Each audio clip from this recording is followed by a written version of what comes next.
It looks solid enough, doesn't it? In the late Middle Ages, the civilization of Northern Europe seemed designed to last forever.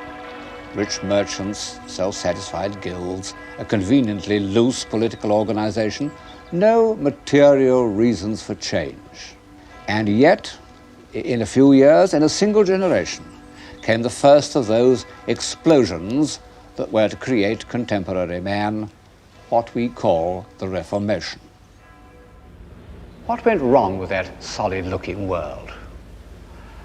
I can't see the answer outside the fortress of Würzburg, but inside it, in this room, one gets a hint of trouble. It contains carvings by a sculptor named Tilman Riemenschneider, perhaps the best of the many skillful craftsmen in late 15th century Germany. And these carvings are not only moving as works of art, they show very clearly the character of North European man about the year 1500. They show, to begin with, his serious personal piety, a quality quite different from the bland, conventional piety that one finds in a great deal of Italian art. And then a serious approach to life itself. These men were not to be fobbed off by forms and ceremonies. They believed that there was such a thing as truth, and they wanted to get at it. What they heard from papal legates, who did a lot of traveling in Germany at this time, didn't convince them that there was the same desire for truth in Rome. And they had a rough, raw-boned peasant tenacity of purpose. So far, so good. But these faces reveal a more dangerous characteristic, a vein of hysteria. The 15th century had been the century of revivalism, religious movements on the fringe of the Catholic Church. Even in Italy, Savonarola had persuaded his hearers to make a bonfire of their so-called vanities, including pictures by Botticelli, which I suppose was a bad day for civilization.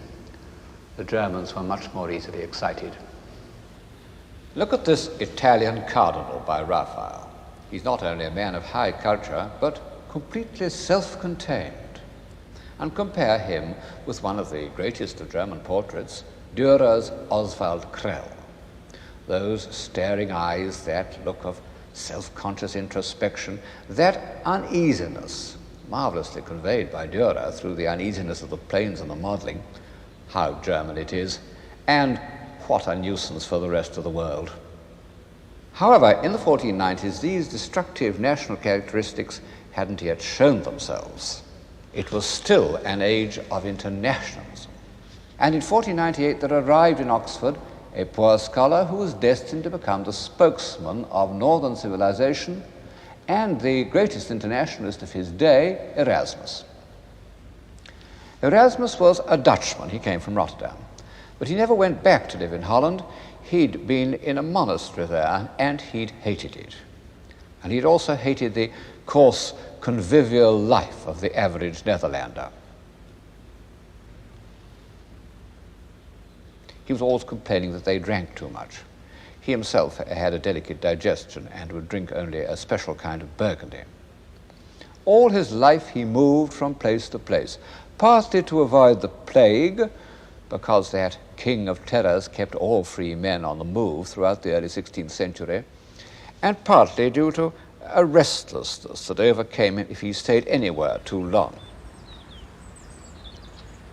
However, in his earlier life, he seems to have liked England, and he had a successful stay in Magdalen College, and so this country makes a brief appearance in our survey of civilization.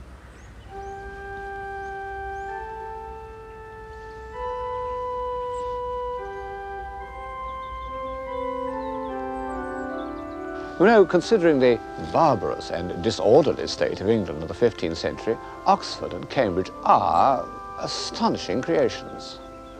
And the Oxford that welcomed Erasmus still contained a few, not very many I suppose, pious and enlightened men. Of course, the atmosphere must have been somewhat provincial and unsophisticated compared to Florence, even Bologna. And yet, about the year 1500, this kind of naivete had its value, and Erasmus, who was anything but naive, recognized it. He'd seen enough of the religious life to know that the church must be reformed not only in its institutions, but in its teachings. It was once the great civilizer of Europe, and now it was aground, stranded on forms and vested interests. And he knew that there was more hope of reform from the teachings of a man like Colet, the Dean of St. Paul's, who simply wanted people to read the Bible as if it were true, than from the sharp wits of Florence. The intelligence and the tact by which Erasmus made himself so immediately welcome by the finest minds in England are alive to us in his letters. And by great good fortune, we can supplement these letters by visible evidence, because he was the friend of the most incisive portrait painter of the time, Hans Holbein. Holbein's portraits show Erasmus when he had become famous and elderly, but they have so complete a grasp of his character that we can imagine him at every age. Like all humanists, I might almost say like all civilized men, Erasmus set a high value on friendship, and he was anxious that Holbein should go to England to paint pictures of his friends. And finally, in 1526, Holbein went and was introduced into the circle of Sir Thomas More.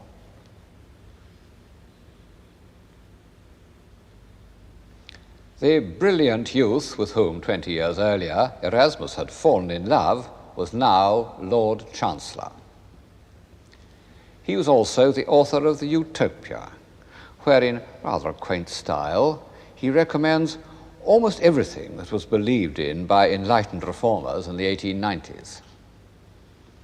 Holbein painted a large picture of Sir Thomas More and his family. Erasmus was staying in the house at the time. Alas, the picture was burnt, but the original drawing remains with the name of the sitters written in.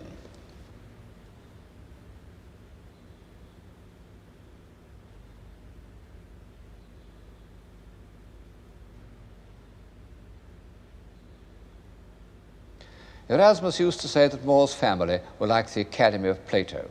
Well, in Holbein's studies of the heads, they don't look oppressively intellectual, but alert, sensible people of any epoch.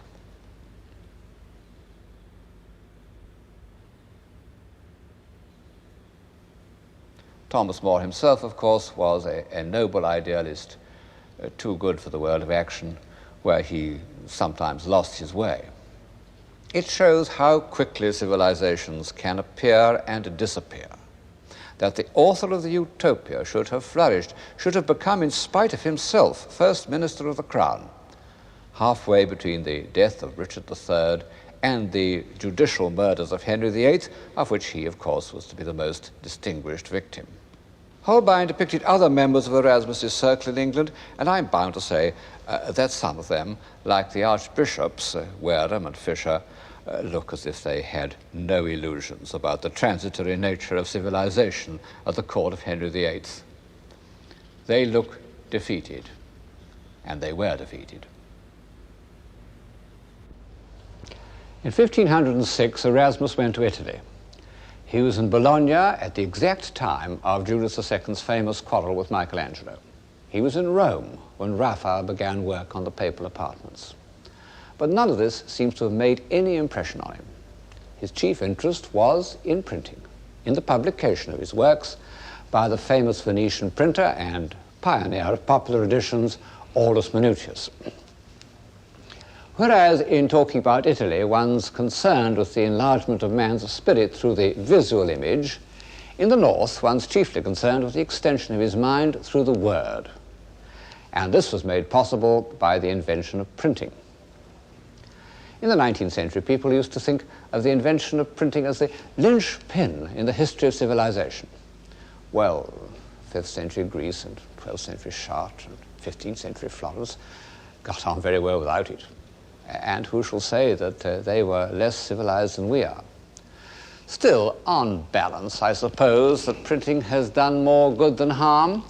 One certainly feels that way in the beautiful humanized workshop of the Plantin Press in Antwerp. And one can't but look with awe on this simple seeming invention. It looks so easy to work. Well, it is easy to work. Just roll it in like that. take this arm, pull as hard as you can, very hard. Roll it back, open it up,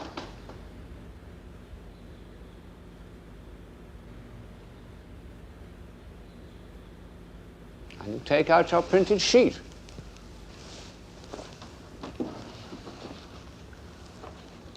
How easy they are to operate. You would have thought that anyone could have thought of it, like the wheel. Yet it was so effective that it remained practically unchanged for about 400 years. And perhaps one's doubts about the civilizing effect of printing have been aroused by a later development of the craft. Of course, printing had been invented long before the time of Erasmus. Gutenberg's Bible was printed in 1456. But these early printed books were sumptuous and expensive, done in competition with manuscripts. Men only gradually realized that printed books should reach as many people as possible. And it took preachers and persuaders almost 30 years to recognize what a formidable new instrument had come into their hands, just as it took politicians 20 years to recognize the value of television. The first man to take advantage of the printing press was Erasmus. It made him and unmade him, because in a way he became the first journalist. He'd all the qualifications.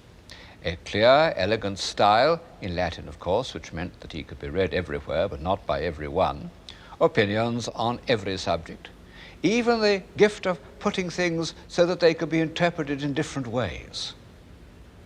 Early in his journalistic career, he produced a masterpiece, The Praise of Folly. He wrote it staying with his friend Thomas More. He said it took him a week. I dare say it's true.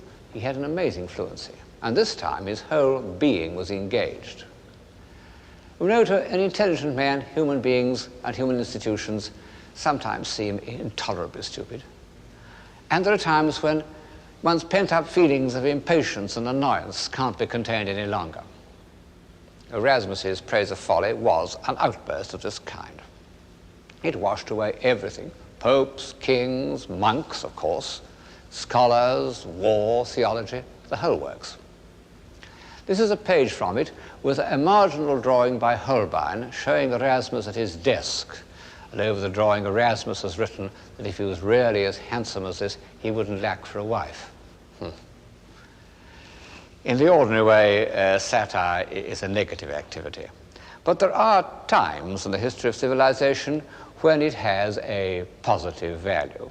Times when the flypaper of complacency holds down the free spirit. This was the first time in history that a bright-minded intellectual exercise, something to make people stretch their minds and think for themselves and question everything, has been made available to thousands of readers all over Europe. It happened that during the same period in which Erasmus was spreading enlightenment through the word, another development of the art of printing was nourishing the imagination. The illustrated book engraved on a wooden block like this. Of course, the illiterate faithful had for centuries been instructed by wall paintings and stained glass. But the vast multiplication of images that was made possible by the printed woodcut put this form of communication on quite a different footing, at once more widespread and more intimate. And as usual, the invention coincided with the man, and the man was Albrecht Dürer.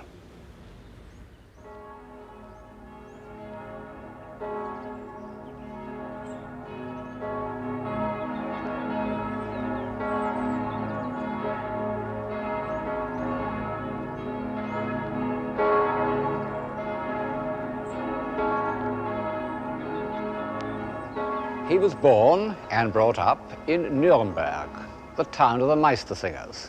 That's his house just behind me there. The great German myth of the worthy craftsman can still be felt in such of its streets and squares as are still left standing. But Dürer, whose father had come to Nuremberg from Hungary, was not at all the pious German craftsman figure he was once supposed to be. He was a strange, uneasy character, intensely self-conscious and inordinately vain. This is his self-portrait now in Madrid.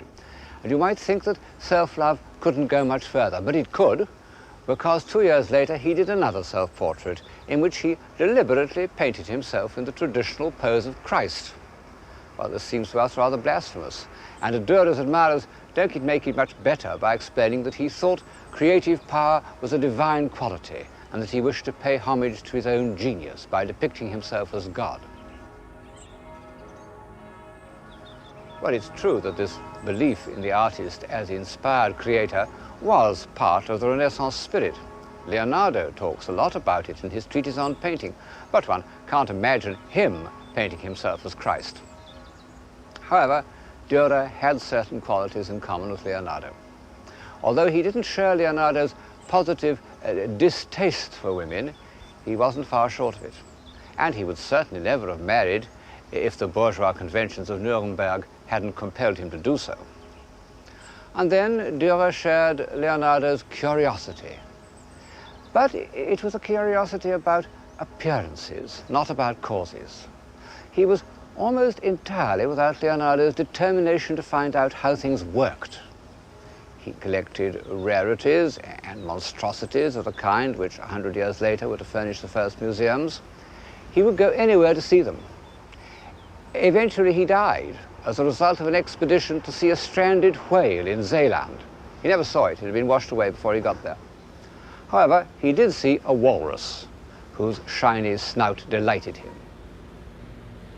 Dürer's curiosity about nature had less questionable results in the drawings he did of flowers and grasses and animals.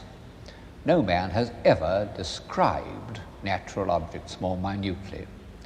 And yet, to my eye, something is missing: the inner life. This drawing of blades of grass, which is greatly admired, looks to me like the back of a case containing a stuffed animal.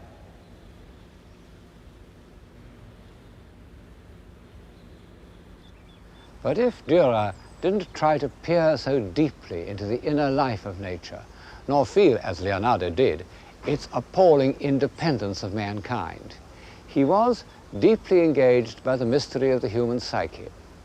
His obsession with his own personality was part of a passionate interest in psychology in general, and this led him to produce one of the great prophetic documents of Western man, the engraving he entitled Melancholia I. In the Middle Ages, melancholia had meant a simple combination of sloth, boredom, and despondency that must have been quite common when people couldn't read or were cooped up together in monasteries. But Dürer's application is far from simple. This figure is humanity at its most evolved, with wings to carry her upwards. And she sits in the attitude of Rodin's Penseur and still holds in her hands the compasses, symbols of measurement by which science will conquer the world. Around her are all the emblems of constructive action: a saw, a plane, pincers, and those two prime elements in solid geometry, the sphere and the dodecahedron. And yet all these aids to construction are abandoned, and she sits there brooding on the futility of human effort. Her obsessive stare reflects some deep psychic disturbance. The German mind that produced Dürer and the Reformation also produced psychoanalysis. I began by mentioning the enemies of civilization. Well, here in Dürer's prophetic vision is one more way in which it can be destroyed from within. However, what made Dürer so important in his own age was that he combined an iron grip on the facts of appearance with an extremely fertile invention. And as time went on, he became absolute master of all the techniques of his day, and in particular the science of perspective, which he used not simply as an intellectual game, but in order to increase the sense of reality.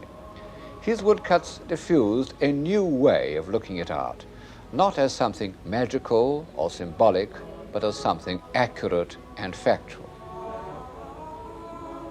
His treatment of sacred subjects carried absolute conviction. I don't doubt that the many simple people who bought his woodcuts of the Life of the Virgin accepted them as a correct record.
Dürer was immersed in the intellectual life of his time. In the same year that Erasmus completed his translation of St. Jerome's letters, Dürer did this delicate engraving of his hero at work. What an Erasmian room! Clear, sunny, orderly, with its reminder of death, but also with lots of cushions, which they don't give you in monasteries. And Dürer made an even more striking reference to Erasmus in the engraving of the Knight with Death and the Devil. One of Erasmus's most widely read books was called The Handbook of the Christian Knight. And it was almost certainly in the artist's mind when he did this engraving, because he writes in a diary that refers to the engraving, "O Erasmus of Rotterdam, when wilt thou take thy stand? Hark, thou Knight of Christ, ride forth at the side of Christ our Lord, protect the truth, obtain the martyr's crown." Well, that wasn't at all Erasmus's line. And this grimly determined knight with his heavy Gothic armour forging ahead oblivious of the rather grotesque terrors that accost him is as far removed as possible from the agile intelligence and the nervous side glances of the great scholar. For 15 years, Dürer's cry to Erasmus was echoed by his contemporaries all over Europe, and it still appears in old-fashioned history books. Why didn't Erasmus intervene? Well, he wanted above all to avoid a violent split down the middle of the civilized world. He didn't think a revolution would make people happier. In fact, revolutions seldom do. In one of his letters, written soon after Dürer had done his portrait, he says of the Protestants, "I have seen them return from hearing a sermon as if inspired by an evil spirit. The faces of all showed a curious wrath and ferocity." Although Erasmus seems to us so modern, he actually lived beyond his time. He was by nature a humanist of the early Renaissance. The heroic world of the 16th century was not his climate. To my mind, the extraordinary thing is what a huge following he had, and how close Erasmus, or at least the Erasmian point of view, came to success. It shows how many people, even in a time of crisis, yearn for tolerance and reason and simplicity of life. In fact, for civilization. But on the tide of fierce emotional and biological impulses, they are powerless. So, almost 20 years after the heroic spirit was made visible in the work of Michelangelo, it appears in Germany in the words and actions of Luther. whatever else he may have been, Luther was a hero. And after all the doubts and hesitations of the humanists and the hovering flight of Erasmus, it's with a real sense of emotional relief that we hear Luther say, "Here I stand."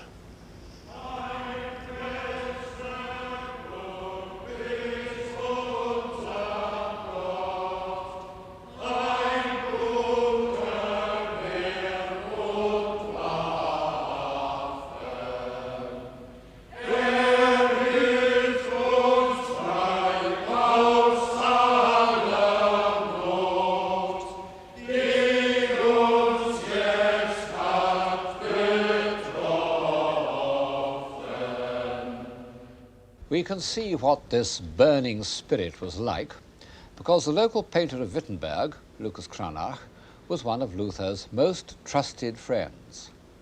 And Cranach portrayed Luther in all his changing aspects.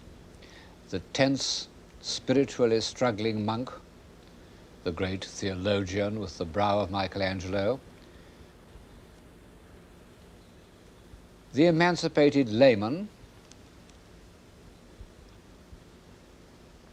Cranach was a witness of Luther's marriage and painted the portrait of his bride, an admirable and intelligent nun. Even in the disguise he wore when he escaped incognito to Wittenberg, no doubt he was extremely impressive, the leader for which the earnest German people is always waiting. Unfortunately for civilization, he not only settled their doubts and gave them the courage of their convictions, he also released their latent violence and hysteria. And beyond this was another northern characteristic that was fundamentally opposed to civilization, an earthy animal hostility to reason and decorum. One fancies that Nordic man took a long time to emerge from the primeval forest. Look at this old troll king who seems to have grown out of the earth. That's Luther's father, painted by Cranach.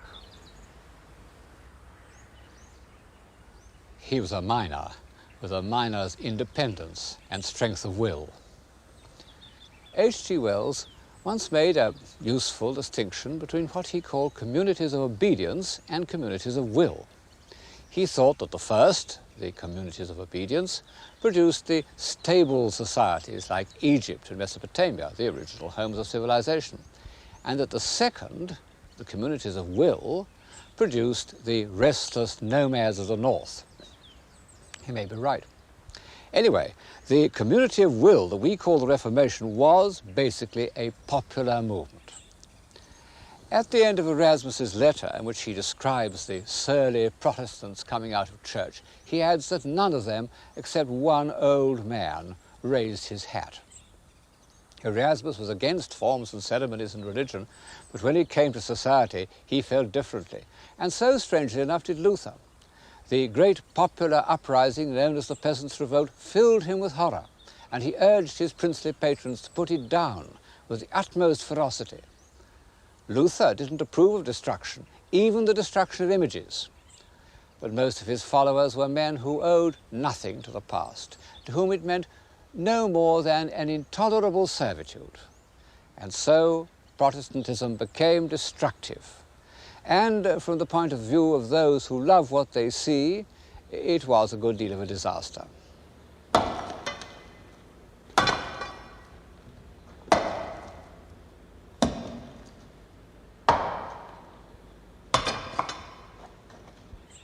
Well, we all know about the destruction of images, what we nowadays call works of art.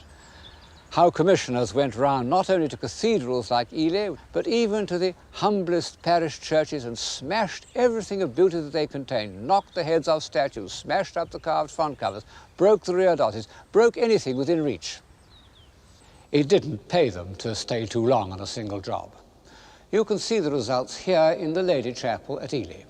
All the painted glass smashed, and unfortunately, the beautiful series of carvings of the life of the Virgin was within reach. And they've knocked off every head, made a marvelous job of it. There wasn't much religion about it. It was an instinct to destroy anything comely, anything that reflected a state of mind that ignorant people couldn't share. The very existence of these incomprehensible values enraged them. The visible aspect of civilization took a hard knock from Protestantism, or if you prefer it, from H.G. Wells's Community of Will. And in some ways it never recovered. For example, one can't point to a single piece of specifically Protestant architecture or sculpture, which shows how much these expressions of civilization depended on the Catholic Church.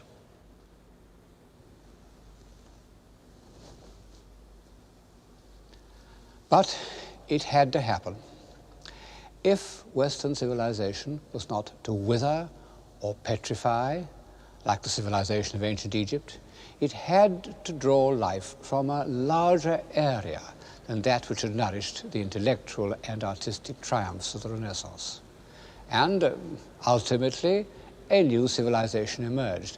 But it was a civilization not of the image, but of the word. Luther gave his countrymen words. Erasmus had written solely in Latin. Luther translated the Bible into German, noble German too, as far as I can judge, and so gave people not only a chance to read Holy Writ for themselves, but the tools of thought. And the medium of printing was there to make it accessible.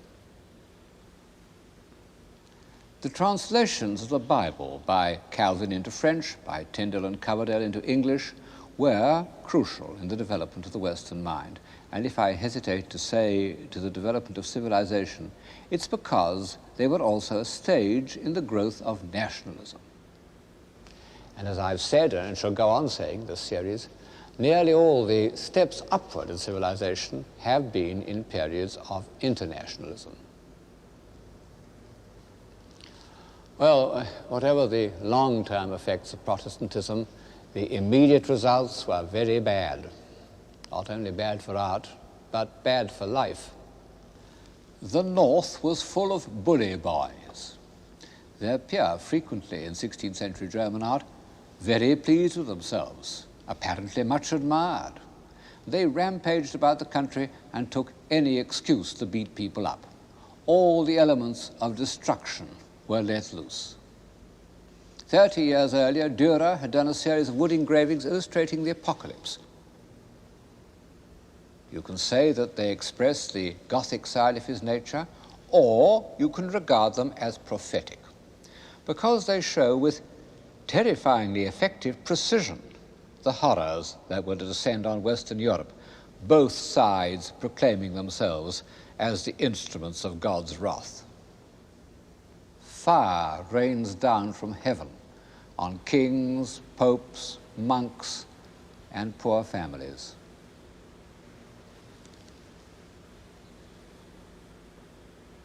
And those who escape the fire fall victim to the avenging sword.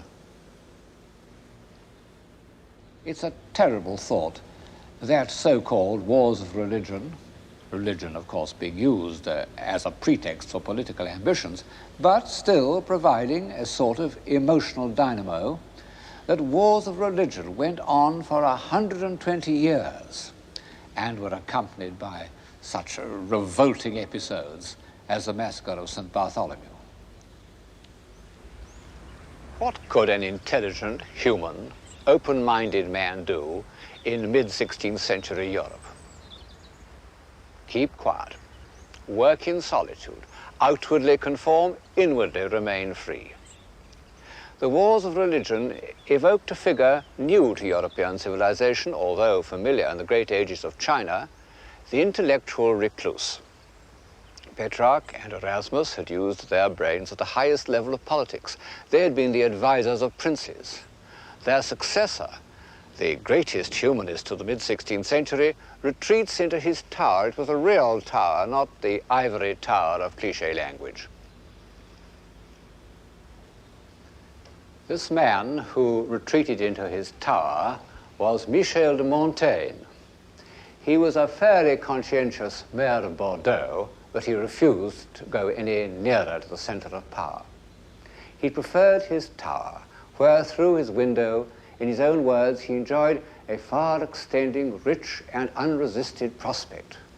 There is my seat, there is my throne.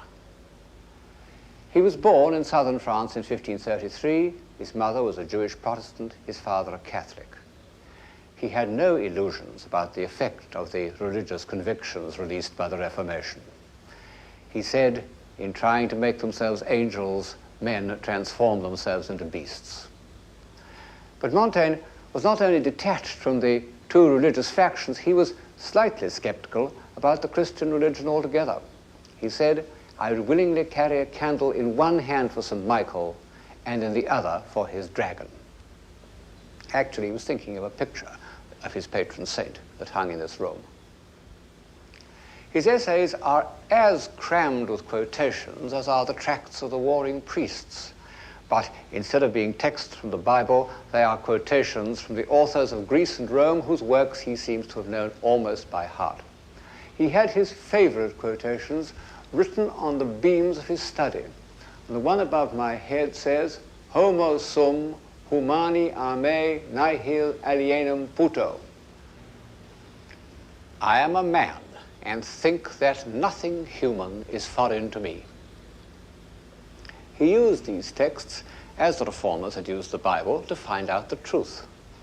But it was a concept of truth very different from that which serious men had sought in Collett's sermons or Erasmus's New Testament. It involved always looking at the other side of every question, however shocking, by conventional standards, that other side might be. Burning a candle both to St. Michael and his dragon. It was a truth that depended on the testimony of the only person he could examine without shame or scruple, himself. In the past, self-examination had been painful and penitential. To Montaigne, it was a pleasure. But as he says, no pleasure hath savour unless I can communicate it, and in order to do so, he invented the essay, which was to remain the accepted form of humanist communication for 3 centuries. These self-searchings really marked the end of the heroic spirit. As Montaigne says, sit we upon the highest throne in the world, yet sit we only upon our own tails.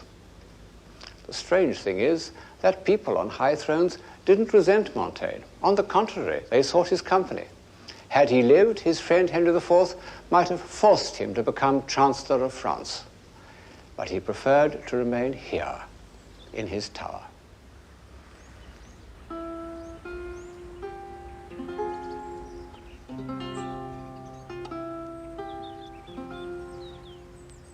Such was the egocentric isolation that the wars of religion forced on the most civilized man in late 16th century Europe. But there was one country in which, after 1570, men could live without fear of civil war or sudden revenge, unless they happened to be Jesuit priests: England. England, which was almost untouched by the visible signs of the Renaissance, which had little painting and no sculpture, but had developed a fantastic architecture of its own.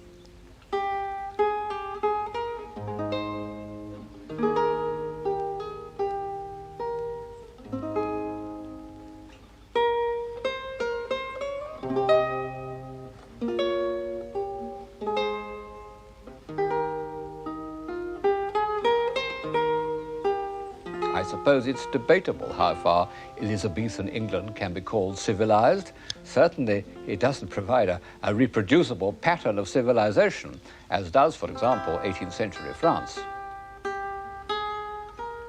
It was brutal, unscrupulous, and disorderly. But if, as I've suggested, the first requisites of civilization are intellectual energy, freedom of mind, a sense of beauty, and a craving for immortality, then the age of Spencer and Marlowe, of Dowland and Bird, was a kind of civilization. This is the background of Shakespeare. Well, of course, we can't compress Shakespeare into the scale of the program. But I can't altogether omit him because one of the first ways in which I would justify civilization is that it can produce a genius on this scale. In his freedom of mind, in his power of self-identification, in his complete absence of any dogma, Shakespeare sums up and illuminates the piece of history that I've just described. His mature plays are, amongst other things, the poetical fulfillment of Montaigne's intellectual honesty. In fact, we know that the first edition, English edition of Montaigne made a deep impression on Shakespeare. But Shakespeare's skepticism was more complete and more uncomfortable. Instead of Montaigne's detachment, there's a spirit of passionate engagement. And instead of the essay, there's the urgent communication of the stage. What? Art mad? A man may see how this world goes without eyes. Look with thine ears. Thou rascal beadle, hold thy bloody hand. Why dost thou lash that whore? Strip thine own back. Thou hotly lusts to use her in that kind for which thou whipp'st her. The usurer hangs the cozener. Through tattered clothes, small vices do appear. Robes and furred gowns hide all. Plate sin with gold, and the strong lance of justice hurtless breaks. Arm it in rags, a pygmy's straw does pierce it. None does offend. None, I say. None. Pure Montaigne, with a difference. You know, this must be the first time, and there will be the last time, that a supremely great poet has been without religion. Tomorrow, and tomorrow, and tomorrow creeps in this petty pace from day to the last syllable of recorded time. And all our yesterdays have lighted fools the way to dusty death. Out, out, brief candle, life's but a walking shadow, a poor player that struts and frets his hour upon the stage and then is heard no more. It is a tale told by an idiot, full of sound and fury, signifying nothing. How unthinkable before the breakup of Christendom, the tragic split that followed the Reformation. And yet, I feel that the human mind has gained a new strength by outstaring this emptiness.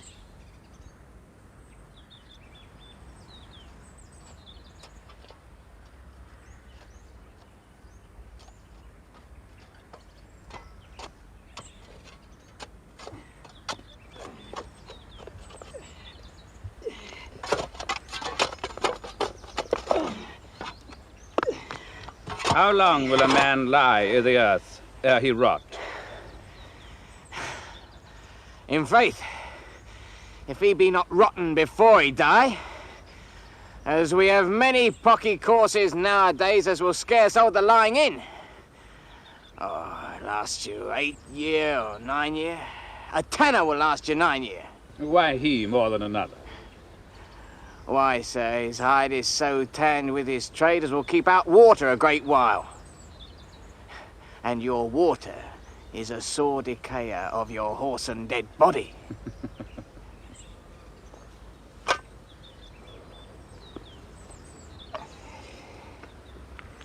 Here is a skull that hath lain you in the earth 23 year. Whose was it? A whoresome mad fellow it was. Whose do you think it was? Nay, I know not. Pestilence on him for a mad rogue. Poured a flagon of Rhenish on my head once. This same skull, sir. Yorick's skull. The King's Jester. This? Mean that. Let me see. Alas, poor Yorick. I knew him, Horatio. A fellow of infinite jest, of most excellent fancy. He hath borne me on his back 1,000 times. And now, how abhorred in my imagination it is. My gorge rises at it. Here hung those lips that I have kissed, I know not how oft. Where be your jibes now? Your gambols? Your songs? Your flashes of merriment that were wont to set the table on a roar? Not one now to mock your own grinning. Quite chap fallen. Now, get thee to my lady's chamber, and tell her, let her paint an inch thick. To this favor she must come. Make her laugh at that. I prithee, Horatio, tell me one thing. What's that, my lord? Dost thou think Alexander looked to this fashion i' the earth? E'en so, And smelt so. Ha! e'en so, my lord. To what base uses we may return, Horatio. Why may not imagination trace the noble dust of Alexander till he find it stopping a bunghole? But to consider too curiously, to consider so. Oh, faith, not a jot, but to follow him thither with modesty enough and likelihood to lead it. As thus, Alexander died, Alexander was buried. Alexander returneth to dust. The dust is earth. Of earth we make loam. And why of that loam, whereto he was converted, might they not stop a beer barrel? Imperious Caesar, dead and turned to clay, might stop a hole to keep the wind away.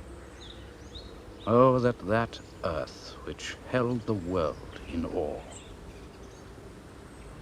might patch a wall to expel the winter's flaw.